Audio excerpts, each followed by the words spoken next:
네, 예배를 준비하는 마음으로 잠시 묵도하시겠습니다.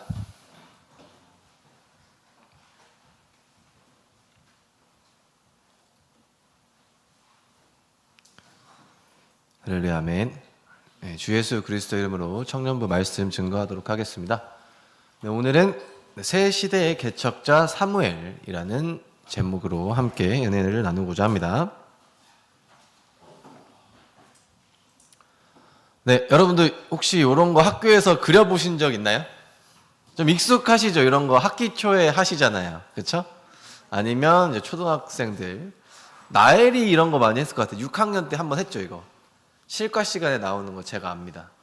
제가 했거든요, 재작년에.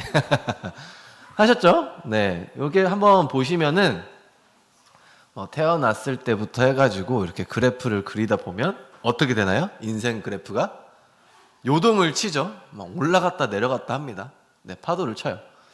이 친구 같은 경우에는 뭐 중학교 입학했을 때 됐다가 선생님한테 혼났을 때 떨어지고, T 익스프레스도 완전 괴로움의 끝이네요. 이렇게 왔다 갔다 합니다. 또 다른 친구를 볼게요. 이 친구도 파도가 많죠. 그래서 뭐 쭉 보면은 이제 막 있다가 뭐 코로나 끝 지점에 도착. 그래서 그동안 힘들었는데 이제 전환이 됩니다. 올라가고 자기 미래를 봅니다. 자기 미래 우주 왕복선에 쏘아서 우주 호텔에 가겠대요. 그러면서 이제 끝이 납니다. 최고의 인생으로 마무리를 짓는 그런 그래프를 그립니다. 네, 이렇게 인생 그래프를 보면은 결과가 어때요? 보통 환경에 따라서, 그리고 뭐 코로나 같은 이런 시기적인 시대에 따라서 나의 인생이 막 즐거웠다가 즐겁지 않았다가 괴로웠다가 이렇게 바뀌죠. 그러면은 우리는 이제 교회에 왔으니까 인생 그래프보다는 신앙 그래프를 한번 생각을 해볼까요? 아직 여기 올려주지 않을 거예요. 머릿속으로 한번 떠올려 봅시다. 나의 신앙 그래프는 어떤 모양인가? 잠깐 눈을 감고 한번 태어났을 때부터 지금까지, 그리고 미래는 어떨지 커다란 윤곽 정도만 한번 떠올려 볼게요. 네, 떠올리셨나요? 어떠신가요? 지금 보시는 이 그래프처럼 파도가 많으신가요? 들쭉날쭉하신가요? 들쭉날쭉하다. 손 들어볼까요?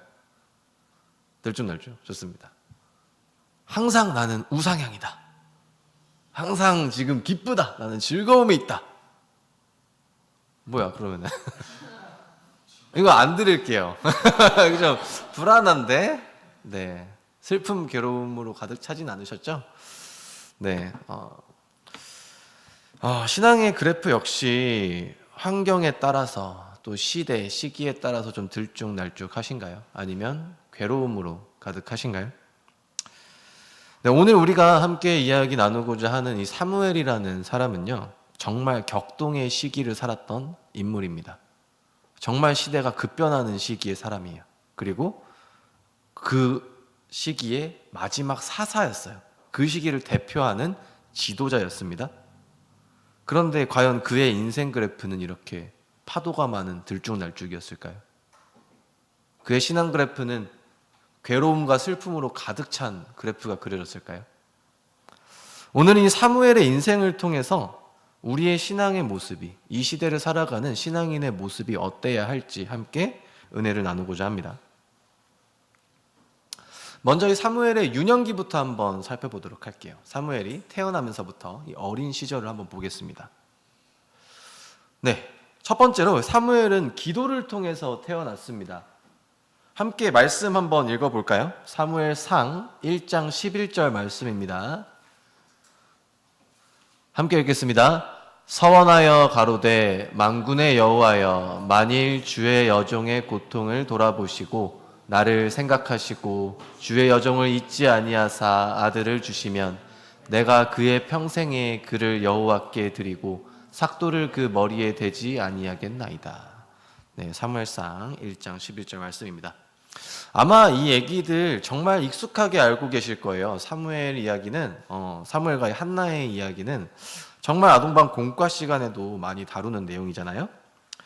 간단하게 요약을 좀 하자면 이 사무엘의 어머니였던 한나는 아이를 갖고 싶은데 아이를 낳지 못했어요. 한동안.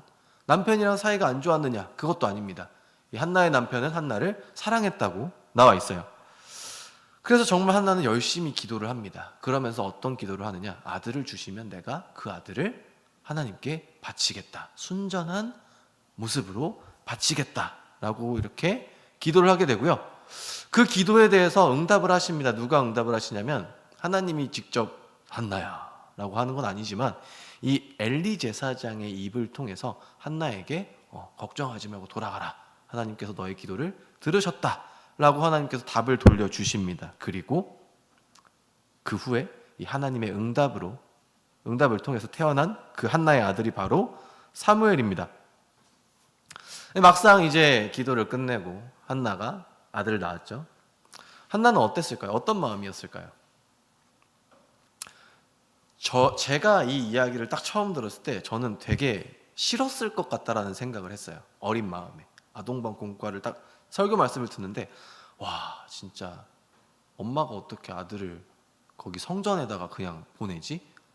너무 귀여울 것 같은데 나는 엄마랑 떨어지기 싫을 것 같은데 우리 엄마도 싫어할 것 같은데 라는 생각을 했습니다. 아쉬웠을까요? 보내기 좀 싫진 않았을까? 하는 생각이 들었어요. 여러분은 어떻게 생각하시나요? 어떤 마음이 들었을 것 같아요? 네, 한나는 그렇지 않았을 것이라고 생각을 합니다. 보내기 싫다, 아쉽다 이런 마음보다는 이 사무엘을 정말로 하나님께 드려야겠다고 생각을 했을 거예요. 그 이유는 결국엔 하나님을 이 사무엘이 낳게 된 그게 누구의 응답을 받은 거죠? 한나는 하나님께 응답을 받아서 사무엘을 낳았습니다. 그렇다면 이 한나는 하나님이 살아계심을 몸소 체험한 사람이에요.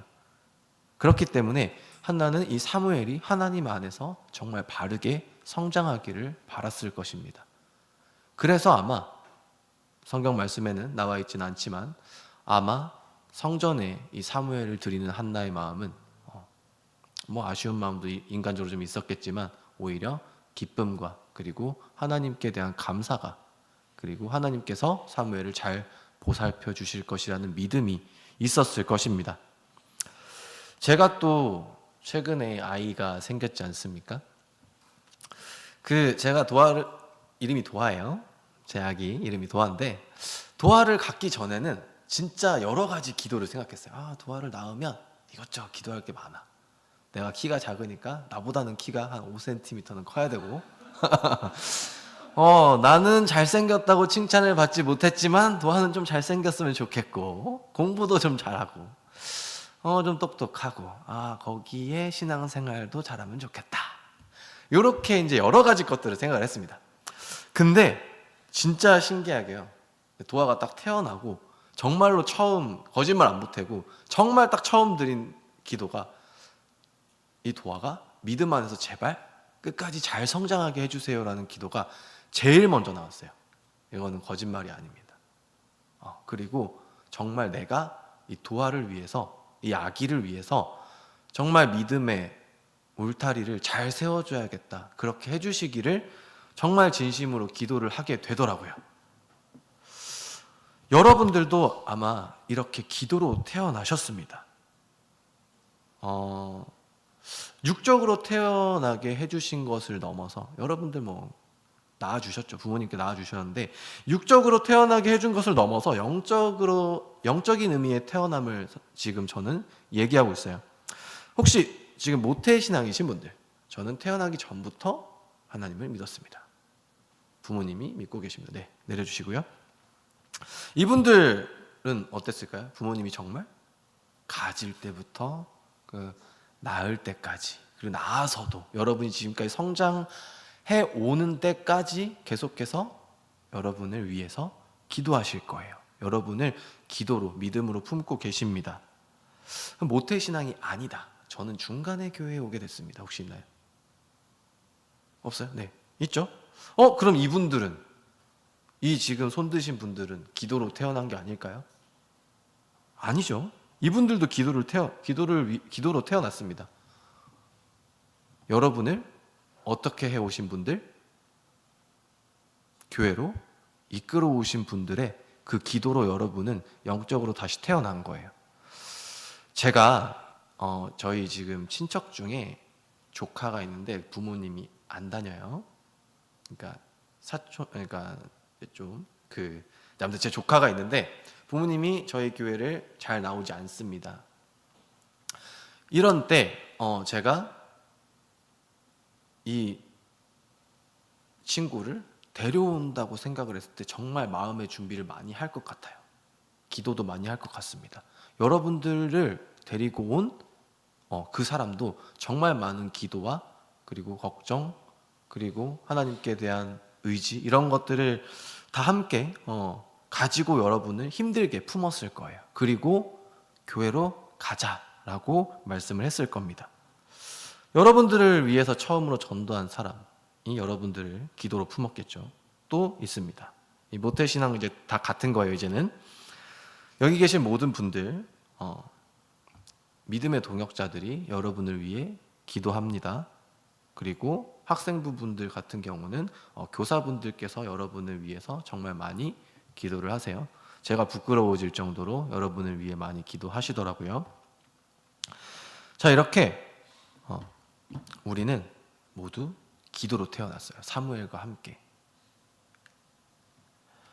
자, 제가 읽겠습니다. 믿음 안에서 참 아들 된 디모데에게 편지하노니 하나님 아버지와 그리스도 예수 우리 주께로부터 은혜와 긍휼과 평강이 내게 있을지어다. 디모데전서 1장 2절입니다. 이것은 바울이 디모데에게 편지하면서 얘기하는 거예요. 바울은 자식이 없었죠.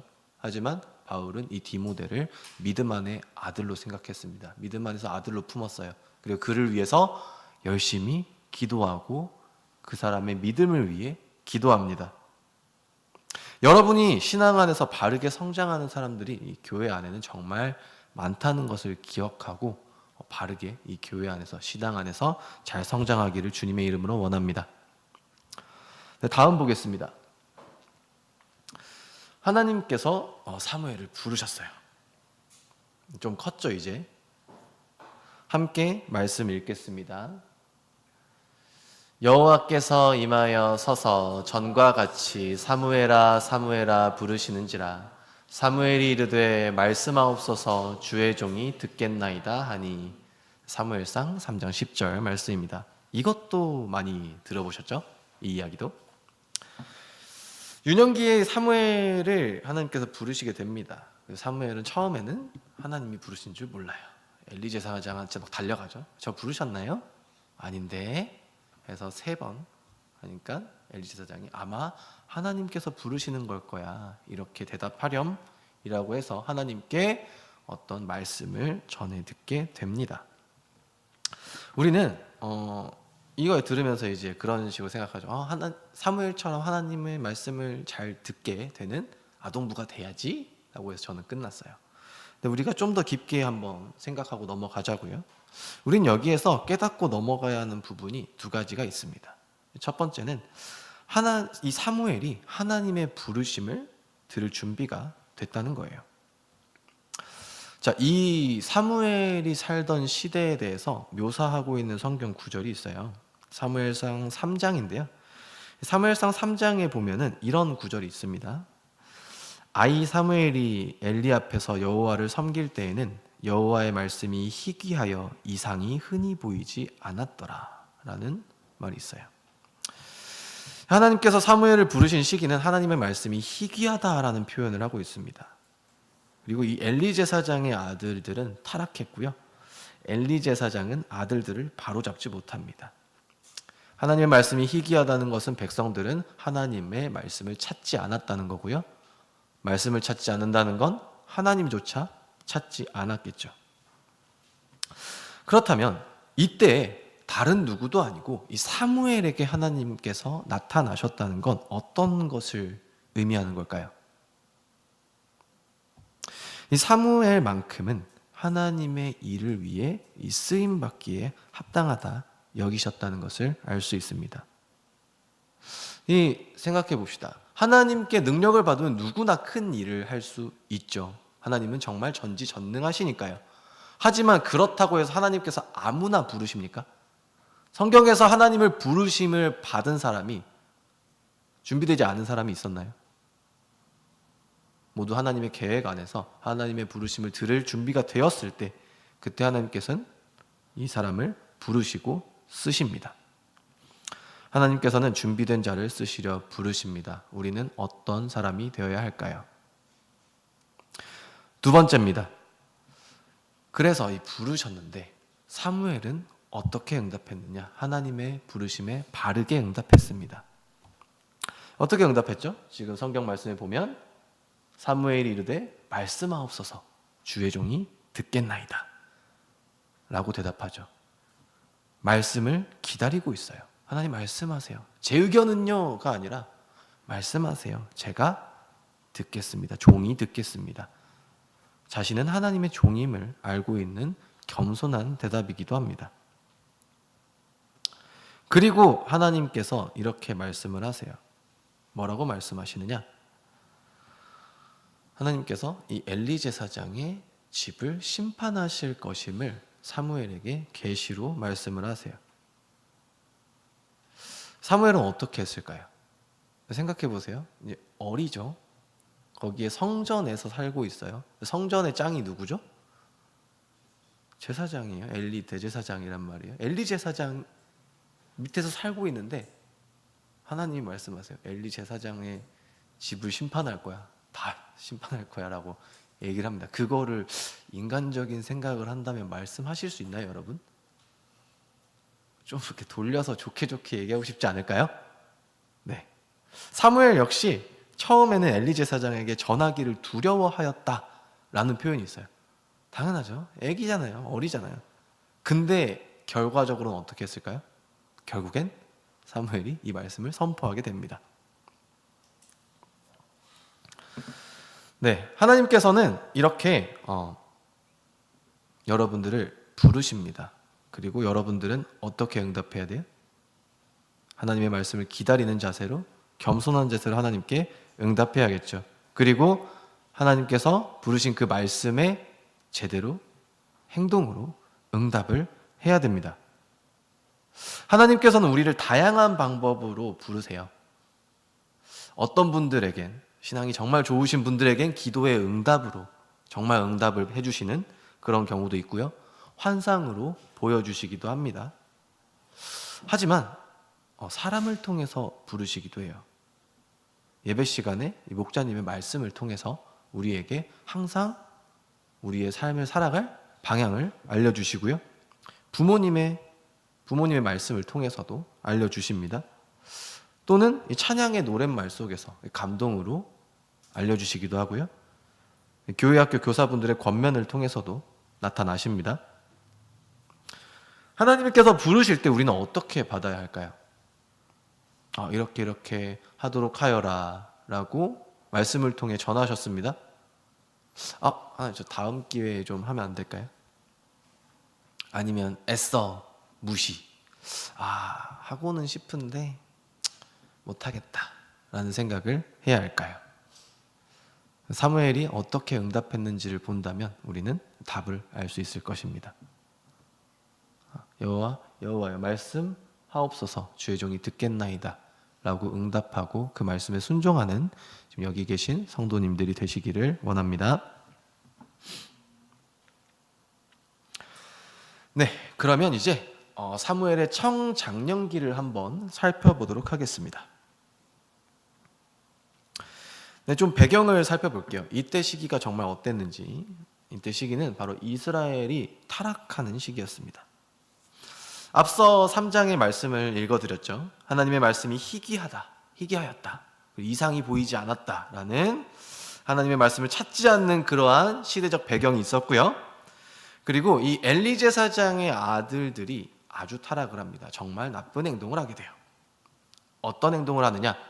하나님께 제사드릴 제물을 드리기도 전에 이 생고기를 가져다가 자기들이 가져갑니다. 내가 원한다. 가지고 가요. 그리고 성전에서 일하는 여성과 동침합니다. 그런 행동을 하게 돼요. 엄청나게 타락했죠. 여기에 더해서 이 엘리 제사장은 강하게 이 행동을 교정하지 않습니다. 그러지 마라 라고는 말을 해요. 다 큰 아들들한테 그러지 마라 라고 하면 말을 듣나요? 제사장으로서 책임을 가진 이 사람은 훨씬 더 강하게 그것을 제재하고 또 벌해야 했을 겁니다. 그렇지만 그렇지 않았어요. 그러면은 이 집안 사람들의 문제만인 거 아닐까? 엘리 제사장의 아들들하고 엘리 제사장만 잘못한 거 아닐까? 백성들의 삶은 어땠을까요?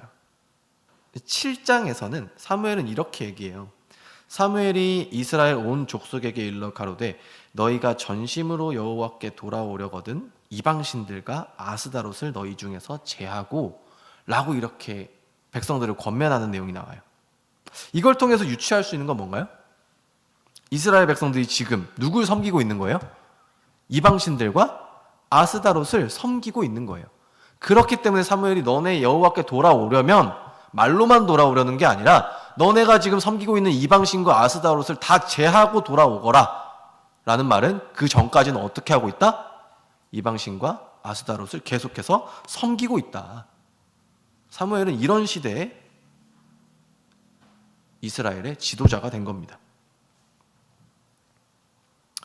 자, 이렇게 잘못된 믿음을 가지고 있는 이스라엘 백성들은 한번 크게 혼이 납니다. 하나님께서 이 블레셋을 통해서 이스라엘을 벌하시게 돼요. 잘못된 믿음을 가지고 있는 이스라엘은 궁지에 몰리니까 어떤 행동을 하느냐? 언약궤를 앞세웁니다. 생각해 보세요. 언약궤 어떤 물건이에요? 승리의 상징이죠.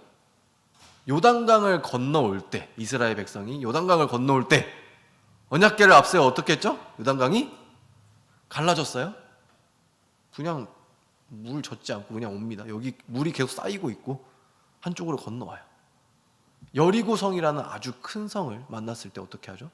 빙글빙글 언약궤와 함께 돕니다. 7일째 되는 날에 여리고성이 확 무너집니다. 그리고 이 언약궤에 이제 하나님께서 임하시기도 하면서 이런 것들을 이제 이스라엘은 경험하게 돼요. 그러면서 이제 언약궤를 앞세워 전쟁을 하죠. 근데 어떻게 돼요? 결과는 패배합니다. 아주 패배해요. 크게 패배해요. 그리고 언약궤마저 빼앗깁니다. 이런 결과를 낳았어요. 이 언약궤는 하나님과 이스라엘 간의 독특한 관계를 좀 규정을 하고 있어요. 언약적으로 보증을 하고 있습니다. 그리고 하나님의 임재를 상징하는 물건도 맞아요. 근데요, 그것은 이 언약궤가 능력이 있는 것이 아니라 그 언약궤에 하나님이 임재하시기 때문에 하나님께서 이스라엘 백성과 함께 하시기 때문에 그것이 언약궤가 뭔가 능력이 있는 것처럼 보이는 것이지, 하나님께서 함께 하시지 않는 그 언약궤 자체에는 능력이 없죠. 하나님과 가까이 하지 않고 언약궤만을 내세워서 전쟁한 것은 이미 이 이스라엘이 얼마나 이방의 우상 문화에 빠져 있었는지를 알 수 있습니다. 언약궤가 어떻게 된 거예요? 우상화가 돼버린 거예요. 마치 이런 거죠. 여러분들 그 영화 중에 검은 사제들이라는 영화 보셨나요? 못 보셨어요? 보신 분? 얼마 없네요. 나일이 봤어요? 거기서 그 강동원이랑 김윤석 배우인가요? 그 사람이 그 악령을 쫓아내기 어떡하죠? 십자가를 으악 하죠. 성수를 쫙 그러면 칙 하고 연기가 올라오죠. 네. 마치 그런 것과 같습니다, 여러분. 네, 얼마나 이렇게 우상 문화에 빠져 있었는지를 알 수 있죠. 실제로 그럴까요, 여러분? 하나님께서 함께 하시지 않는 사람의 십자가와 그리고 그 물의 역사가 일어날까요? 그렇지 않겠죠. 신약 시대에도 이런 일이 있습니다. 이 제사장 스게와의 7 아들이 있어요. 근데 이 7 아들이 무엇을 보냐면 바울이 예수님의 이름으로 귀신을 쫓아내는 걸 봐요. 오, 예수님의 이름으로 귀신 쫓아지는구나 라고 하고, 우리도 할 수 있을 것 같은데? 라고 해서 이 7 아들이 귀신 들린 자에게 가서 귀신을 쫓아내려 합니다. 성공했을까요? 실패했을까요? 네, 실패합니다. 이 귀신 들린 자가 뭐라고 하느냐? 내가 예수도 알고 바울도 알거니와 너희는 누구냐? 라고 하면서 갑자기 달려들어요. 그리고 그 7 아들을 제압을 합니다. 도리어 귀신에게 제압당하는 그런 부끄러운 상황이 생기는 거죠. 자, 우리가 지금 직면하고 있는 환경은 어떤가요? 이때 이스라엘과 아주 비슷합니다. 하나님의 말씀이 있지만 하나님의 말씀보다 더 중요해 보이는 것이 많아요. 그리고 재미있는 것들도 너무 많아요. 그쵸? 성경 읽는 것보다 성경 읽는 시간에 유튜브 잠깐, 쇼츠 슉슉, 인스타 싹싹. 재밌죠? 그쵸? 아니면 단어 100개. 야, 성경 한 장 읽을 시간이면 단어 100개인데 단어가 몇 개야 이게? 수학 문제가 몇 개야? 라는 생각이 들 수가 있습니다. 평소에는 세상적으로 중요한 것, 재미있는 것들을 추구하고 따르다가 내가 필요할 때에만 하나님을 구하고 내세운다면 당시의 이스라엘 백성들과 다를 바가 무엇일까요? 우리는 이러한 이스라엘 백성들의 타락을 통해서 평소에 하나님을 얼마나 잘 믿어야 하는지, 하나님과 교통하는 삶을 살아야 한다. 네, 그럴 때 하나님께서는 우리에게 능력을 주시고 응답해 주실 것이다. 승리를 주실 것이다. 라는 걸 이 말씀을 통해서 알 수가 있습니다. 네, 그래서 이제 사무엘이 성장을 합니다. 이런 시대적 배경에 드디어 백성을 다스리게 됩니다. 사무엘은 함께 말씀 읽어보겠습니다. 사무엘이 이스라엘 온 족속에게 일러 가로되 너희가 전심으로 여호와께 돌아오려거든 이방신들과 아스다롯을 너희 중에서 제하고 너희 마음을 여호와께로 향하여 그만 섬기라. 너희를 블레셋 사람의 손에서 건져내시리라. 네, 사무엘상 7장 3절 말씀입니다.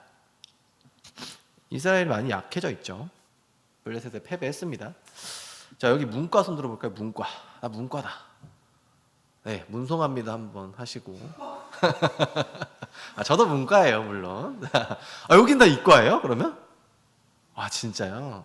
그럼 문과 강민 질문하겠습니다. 약해진 나라를 강하게 하기 위해서 우리 어떻게 하죠 보통? 이거 아셔야 됩니다. 기본적이죠. 보통 어떻게? 한 가지만 얘기합시다. 네, 약해진 나라를 강하게 하기 위한 방법. 어떤 식으로 강하게 하던가요? 이 전성기를 이끌어내는 또는 부흥기를 이끌어내는 왕들이.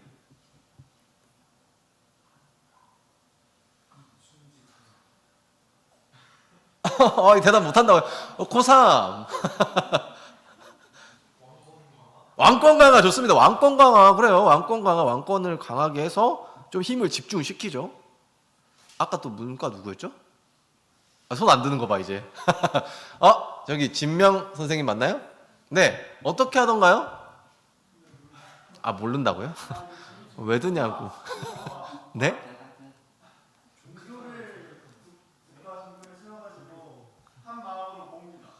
네, 국가 종교를 세운다. 좋습니다. 네, 이과 말해보세요. 뭘? 뭘 개혁하죠?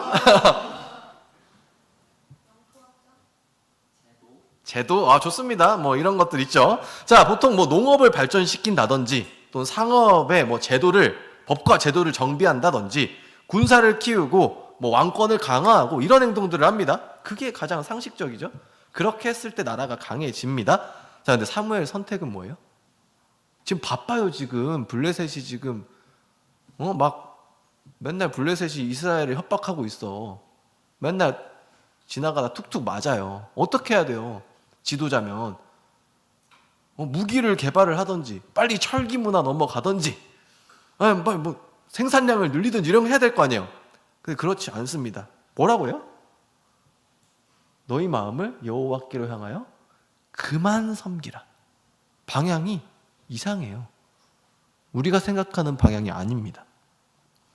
근데 결과는 어떻게 될까요? 어떻게 됐어요?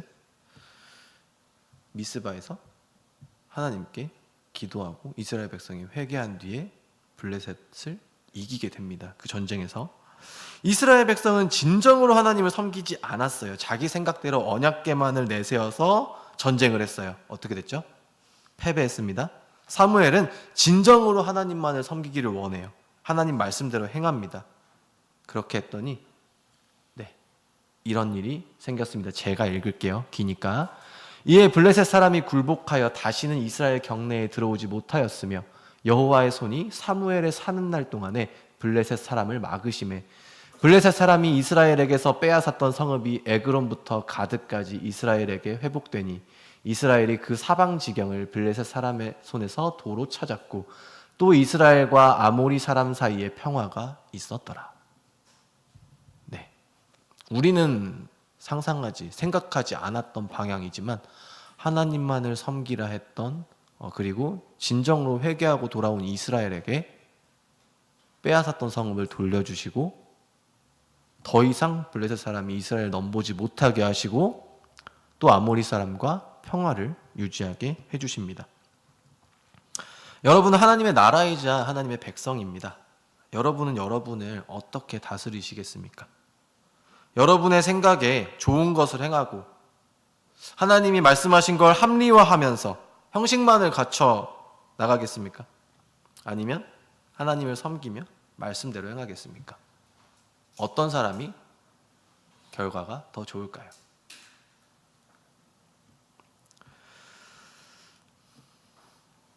네, 다음입니다. 이제 사무엘의 노년기를 한번 살펴볼게요. 사무엘이 이제 이스라엘 다스리는 시기를 지나서 나이를 먹게 됩니다. 나이를 먹은 사무엘은 어떻게 살았을까요? 이 기도 생활을 먼저 살펴볼 수가 있습니다. 함께 말씀 읽겠습니다. 시작. 나는 너희를 위하여 기도하기를 쉬는 죄를 여호와 앞에 결단코 범치 아니하고 선하고 의로운 도로 너희를 가르칠 것인즉. 네, 12장 말씀입니다. 사무엘은 이스라엘 백성이 나아가야 할 올바른 방향을 제시하면서 이스라엘 백성을 위해서 기도하겠다고 격려를 합니다. 근데 사무엘은 특이한 표현을 사용하죠. 기도하기를 내가 계속 기도해 줄게가 아니에요. 기도하기를 쉬는 죄를 범하지 않을게 라고 얘기합니다. 여러분, 기도하기를 쉬는 것이 죄라고 생각해 본 적 있나요? 저 이 말씀 듣기 전까지 생각조차 못했습니다. 기도하는 거 어떻게 안 쉬어? 너무 힘든데. 사무엘의 이 말은 무엇일까요? 기도하지 않는 우리 옆 사람, 옆에 사람 기도하는 것 같아요? 한번 보세요, 얼굴. 아린이, 나엘이 눈 마주쳐 보세요. 기도하는 것 같아요? 자, 우리 옆 사람 죄인인가요? 정죄하라고 지금 말씀하신 건가요? 야, 네 옆에 기도하는 거 쉬는 것 같은데? 죄인인데? 일까요? 아니죠. 아니겠죠. 사무엘은 하나님을 섬기는 이 가장 기본적인 일이 기도하는 일이고, 사무엘은 기도하는 것을 기도하는 것을 쉬는 것이 죄라고 여길 만큼 이 기도를 중요하게 여겨야 한다고 생각했다는 겁니다. 이렇게 이야기하고 있는 사무엘의 평소 신앙생활은 어땠을까요? 기도가 생활화되어 있었을 것이라고 유추할 수 있습니다. 그리고 그러한 사무엘의 기도였기에 하나님께서는 그의 기도에 응답하셨을 것입니다. 사무엘이 사는 동안에 하나님께서 함께 하신 것의 중심에는 이 사무엘의 기도 생활이 있었을 겁니다. 우리는 어떠합니까? 학생부, 대학부 여러분들께 한번 여쭤보겠습니다. 엄청 바쁘시죠? 이제 고등학생의 비율이 좀 늘어났더라고요. 제가 새삼 놀랐어요. 이번에 설문조사 저번 주에 하셨죠? 하고 딱 봤는데 중학생이 한 명이야. 다 고등학생이 돼버려서 심지어 고1도 아니고 고3, 고2예요. 바쁠 것 같아요. 바쁘시죠, 요새? 수행평가 하시고 수능 공부하신다고. 자, 엄청 바쁘셔요. 대학생들도 마찬가지예요. 졸업반들도 계시는 것 같고, 여기 엄청 바쁘신 대학원생도 계시고 직장인분들도 계십니다. 이 바쁜 시간 중에 딱 1시간 정도 여유 시간이 났어요. 뭐 하세요? 뭐라고요? 좋습니다. 헬스 할 수 있죠. 1시간 헬스. 그래서 건강해지셨잖아요. 그렇죠? 네. 네, 아까 강민이한테 질문했으니까 이번에는 은진. 1시간 났어요. 뭐 하세요? 잠자요. 잠을 보충한다. 선미는요? 독서요? 와. 대단합니다. 저는 못해요, 독서. 네. 쉽지 않죠. 이 1시간 남는 시간에 기도를 떠올린다. 기도 혹시 있나요? 엄청 바쁜데 1시간 딱 났어요. 기도할 시간이 났어. 기도 하시는 분 계십니까? 쉽지 않죠. 네. 저도 요새 정말 바빠요. 정신이 없습니다. 애기 플러스 3월이라는 특수한 시기 때문에 정말 정신없이 살아가는데, 네, 뭐 이 정도까지는 아니에요. 막 하루 종일 중에 1시간 여유 난다 이 정도까지는 아니어서, 네, 저는 좀 괜찮지만 어쨌든 정말 바쁘다면, 정말 이 정도로 여러분들처럼 제가 바쁘다면 잠깐 시간이 났을 때 기도보다는 다른 선택을 할지도 모르겠다라는 생각을 말씀을 준비하면서 좀 들었어요. 하지만 여러분, 이 기도를 했을 때 얼마나 큰 힘이 나는지를 경험하신다면 여러분들은 기도를 하실 수 있을 겁니다. 이 바쁜 와중에 이 기도하는 우리에게 하나님께서는 힘을 주세요. 그리고 이 기도를 하면, 계속해서 기도를 하게 되면 점점점 내 마음이 하나님과 가까워짐을 느낍니다. 나의 사고방식이 좀 바뀌어요. 기도를 평소에 꾸준히 할 때의 나의 사고방식과 기도를 안 하고 그냥 바쁘게 살아갈 때의 나의 사고방식은 정말 달라요. 하나님의 마음으로, 하나님의 생각으로 나의 결정을 하지 못합니다. 기도를 잘 하지 않으면. 이 기도는 내 삶이 하나님의 중심으로 살아갈 수 있는 힘이 되는 아주 큰 것입니다. 사무엘의 기도 생활에서 우리는 기도를 꾸준히 해야 된다라는 것을 알 수 있었습니다. 네. 그리고 이 사무엘은 사명을 다했습니다. 사무엘의 노년은 사사시대에서 왕정시대로 넘어가는 변환기였어요. 평생을 하나님을 위해서 일했습니다. 사무엘이 설교한 내용을 보면 자기가 이렇게 물어봐요. 내가 부정을 저지른 적이 있냐? 내가 토색한 적이 있느냐? 백성이 하나같이 아니요, 그러신 적이 없어요 라고 모였던 백성이 하나같이 이야기합니다. 정말 투명하게 하나님을 위해서 일합니다. 백성을 위해 일했어요. 근데 나중에 결과물이 어땠느냐? 사무엘한테 야, 우리 왕 세워줘 라고 얘기해요. 내려오세요. 이제 사무엘님 좀 내려오시고 대신에 우리 왕 좀 세워주세요 라고 얘기합니다. 백성이 원해요. 하나님께서 좀 막아주시면 참 좋았을 텐데, 이놈들 우리 사무엘이 얼마나 애를 썼는데 라고 막아주시면 좋았을 텐데, 하나님께서도 심지어 그래, 왕을 세워, 내가 말해주는 그 사람으로 왕을 세우렴 이라고 말씀하세요. 어땠을 것 같아요? 저였으면 진짜 좀 상처받았을 것 같아요. 내가 이렇게 평생을 내가 나를 위해 산 것도 아니고 진짜 이 백성을 위해서 살았어. 직장 생활 하시는 분도 알 거예요. 열심히 직장에서 충성을 다 바쳐서 한 20년 일했는데 갑자기 이제 내려오세요 과장님, 갑자기 뜬금없이 책상에 이렇게 치워져 있어.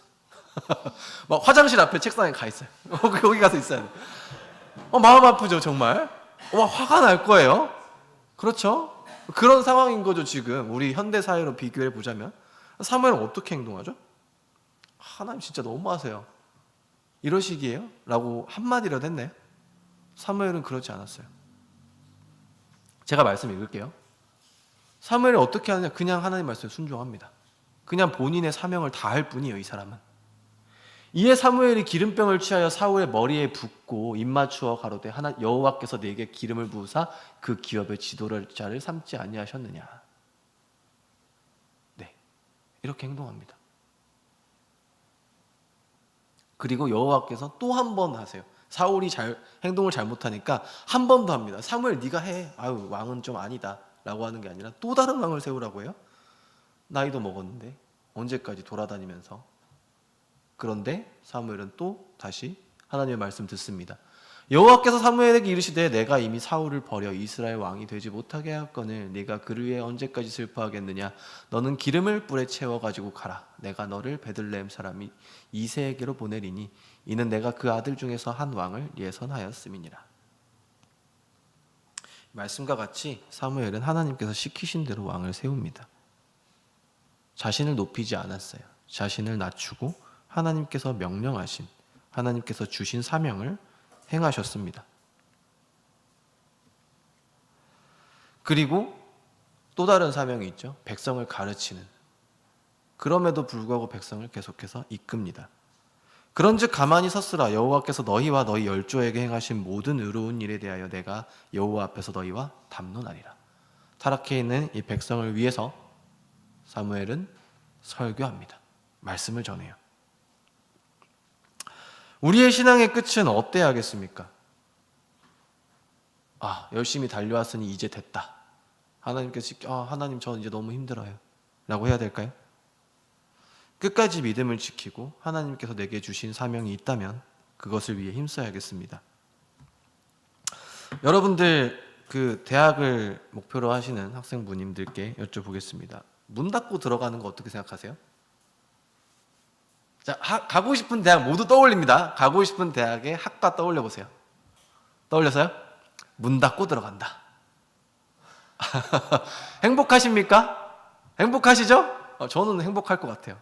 욕심이 좀 없어서 그런가? 문 닫고 들어가기만 해도 너무 좋을 것 같은데, 여러분들 문 닫고 들어간다면 문 닫고 들어가는 걸 목표로 공부하나요?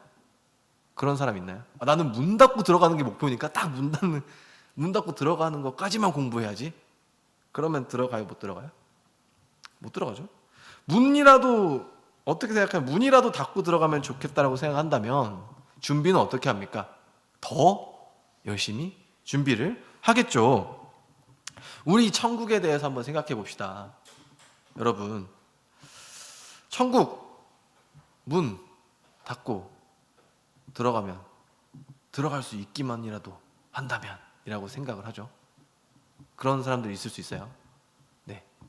천국 제발 문이라도 내가 부족하지만 문이라도 닫고 들어간다면 얼마나 좋을까 라고 생각할 수 있지만, 그렇다고 해서 문 닫고 들어가기까지만을 목표로 우리 인생을 살면 천국에 문 닫고 들어갈 수 있을까요?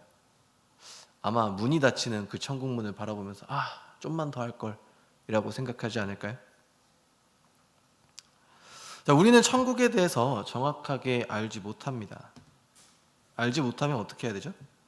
더 잘 아는 사람에게 물어보거나 그 사람의 기록을 찾아보면 되겠죠. 바울은 이렇게 얘기합니다. 내가 선한 싸움을 싸우고 나의 달려갈 길을 마치고 믿음을 지켰으니 이제 후로는 나를 위하여 의의 면류관이 예비되었으므로 주고 의로우신 재판장이 그날에 내게 주실 것이니 내게만 아니라 주의 나타나심을 사모하는 모든 자에게니라.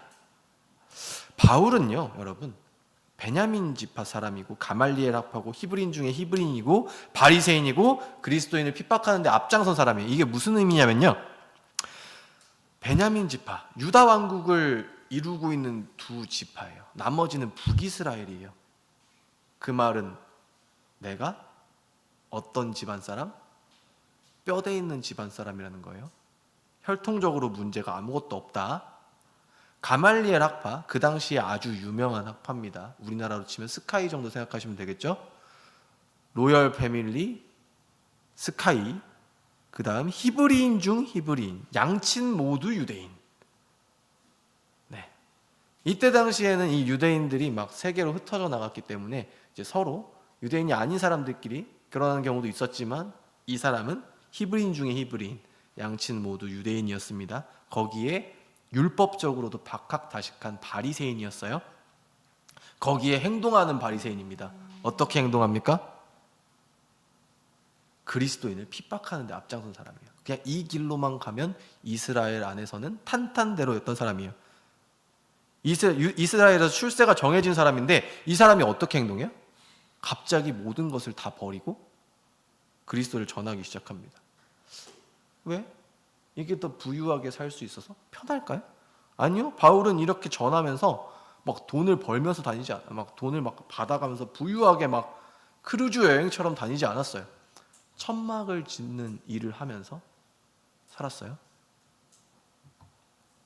바울이 이렇게 행동한 것을 보면 이 우리의 믿음의 선조들이 말하듯이 하나님께서 사명을 다한 자에게 주실 면류관이 우리가 세상을 살면서 가질 수 있는 그 어떤 것보다 값지다는 걸 알 수 있습니다. 바울이 바보인가요? 그냥 살기만 하면 정말 행복하게 살 수 있는 사람이었어요. 우리가 받을 면류관을 위해 주신 사명에 최선을 다하는 저와 청년부 여러분이 되기를 원합니다. 마무리하겠습니다. 사무엘은 신앙적으로 혼란스러운 시기에 태어났으나 하나님을 향한 바른 믿음을 바탕으로 평생을 하나님과 함께하며 이스라엘을 다스렸습니다. 그리고 노년에도 역시 하나님의 뜻을 행하며 의로운 왕 다윗에게 지도자의 자리를 전달했습니다. 사무엘이 신앙적으로 모범적인 삶을 살 수 있었던 이유는 하나님과 동행했기 때문입니다. 이처럼 사무엘과 같이 하나님과 동행하여 바른 신앙의 열매를 맺는 청년부가 되기를 주님의 이름으로 원합니다. 네, 마치겠습니다. 성령으로 기도하시겠습니다.